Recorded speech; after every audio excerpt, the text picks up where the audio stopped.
BJP, ये बड़ा बयान सामने आया है। शिंदे गुट के हिस्से आएगी सिर्फ 48 सीटें, सूत्रों के हवाले से ये बड़ी खबर। शिंदे के पास 50 से ज्यादा बेहतर चेहरे नहीं, ये बयान बावनकुले का सामने आया है। महाराष्ट्र बीजेपी के अध्यक्ष हैं चंद्रशेखर बावनकुले। तो बड़ा बयान, इसे महाराष्ट्र बीजेपी के अध्यक्ष की तरफ से कहा जा सकता है। एक बड़ी खबर यहां सियासत से जुड़ी हुई, सीट बंटवारे को लेकर शिंदे के पास 50 से ज्यादा चेहरे नहीं है, ये बयान बीजेपी की तरफ से। और शिंदे गुट के हिस्से आएंगे सिर्फ 48 सीटें, ये बड़ी खबर। तो अब क्या यहां प्लान बीजेपी का है, क्या रणनीति है जो इस तरह के बयान सामने आ रहे हैं? 288 में से 240 सीटों पर लड़ेगी बीजेपी, ये बयान महाराष्ट्र बीजेपी के अध्यक्ष का सामने आया है, जिसमें ये बात कह रहे हैं कि शिंदे गुट के हिस्से सिर्फ 48 सीटें आएगी, उनके पास 50 से ज्यादा बेहतर चेहरे नहीं हैं और इसीलिए यह फैसला लिया गया। इसीलिए ये बात वो कह रहे हैं बयान में कि बीजेपी 288 में से 240 सीटों पर लड़ेगी। ये महाराष्ट्र बीजेपी के अध्यक्ष चंद्रशेखर बावनकुले का ये बड़ा बयान सामने आया है। और मेरे सहयोगी विनोद जगदाले मेरे साथ जुड़े हुए हैं। विनोद, बीजेपी की तरफ से इस तरह का बयान क्या संकेत दे रहा है, क्या रणनीति बन रही है?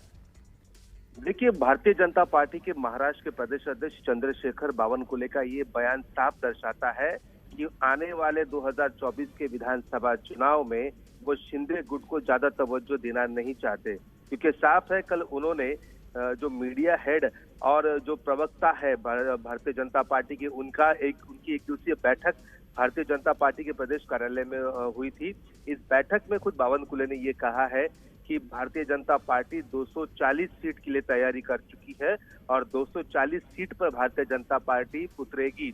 शिंदे गुट को हम 48 सीट देंगे और उनका ये कहना भी है कि 40 विधायक फिलहाल शिंदे के पास है और 8 निर्दलीय है। और उनका ये भी दावा है कि 50 से ज्यादा उम्मीदवार शिंदे के पास नहीं है जो विधानसभा चुनाव लड़ सकते हैं। ऐसे में भारतीय जनता पार्टी 240 सीटों के लिए यहाँ पर तैयारी कर रही है और वो चुनावी मैदान में उतरेगी।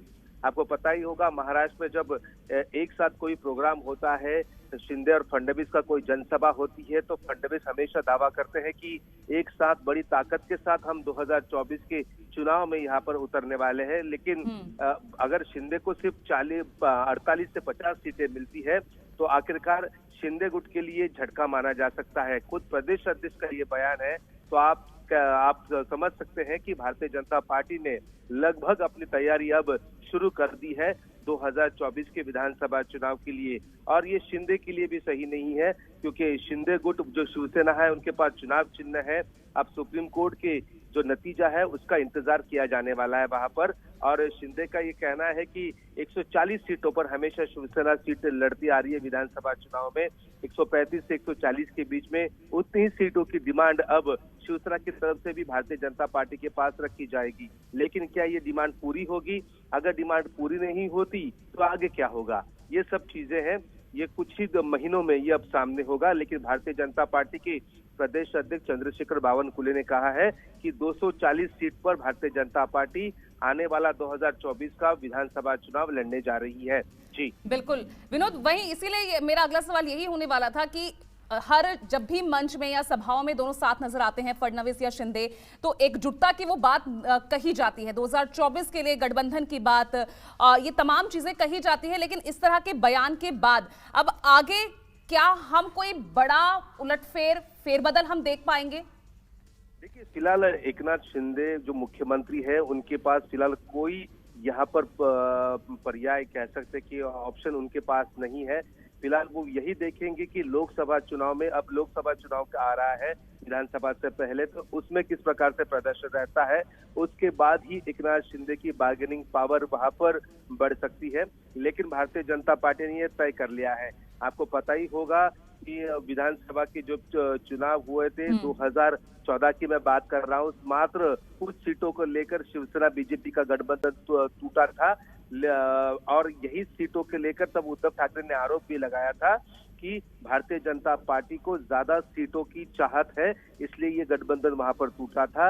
अब भारतीय जनता पार्टी फिर से कह रही है 240 का राग अलापते वहां पर देख रही है। अब एकनाथ शिंदे के पास फिलहाल एक ही पर्याय है कि वो शांत तरीके से पूरी परिस्थिति को नजर रखे, क्योंकि अब वो फिलहाल सरकार को कोई खतरा भी नहीं है और एकनाथ शिंदे ऐसी कभी गलती नहीं कर सकते कि सरकार के बाहर निकल सकते हैं।